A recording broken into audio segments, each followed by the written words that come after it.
bata po kasi na yan, nung lumapit sa atin, talagang naipakita sa atin yung nagkaroon kasi siya ng tumor, dun sa pinakaitlog ng bata.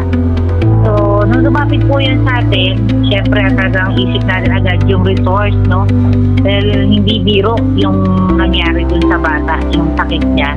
So, una po yan talaga inilapit natin kay Ate Kong Rida. So, we are very thankful na talagang tinulungan po sila ni Ate Kong at nabigyan naman po sila ng financial assistance para dun sa bata.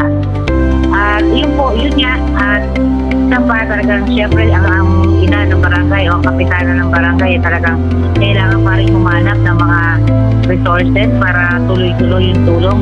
At very thankful po ako ay nakausap po ang RTV, Sir O'Neil. At tayo rin po ay nailapit kay Sir Erwin Tulfo sa Active para rin po sa panibagong tulong sa batang ito. So talagang napaka-thankful natin na wala yung lahat ng nalalapitan natin, yung ating mga kababaryo ay talagang natutulungan po at nabibigyan ng suporta para doon sa kanilang mga pangangailangan. So napaka-blessed po talaga ng Minoyang Proper doon sa mga tumutulong sa atin. Para sa ating mga kabarangay, sa barangay Minoyang Proper na San Jose del Monte, City of San Jose del Monte. So, si Kapitana naman po ay kilala po talaga na lahat po ay gagawin para kung saan parte po tayo makakatulong sa kanilang pangangailangan, lalong-lalo na po ang medikal.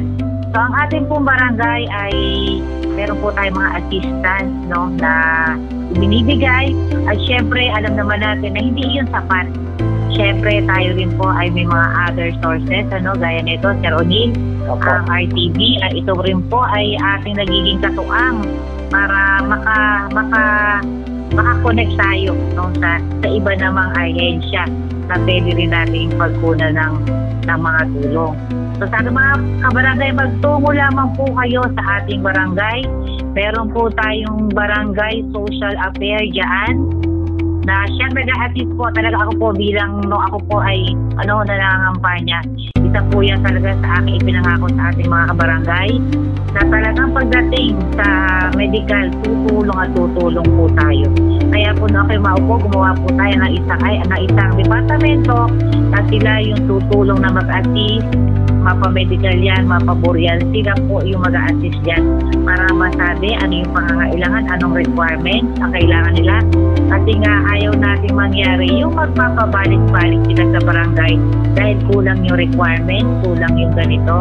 So ang gusto po natin, dahil ang mga tao dito sa atin, ika nga relocacy, so talagang yung ma-save nila, pamasahin na lang. Gusto ko ma-save nila yan, yung hindi sila magpapabalik-balik. Kaya tayo po ay meron diyang social affair na mag-a-assist po sa kanila.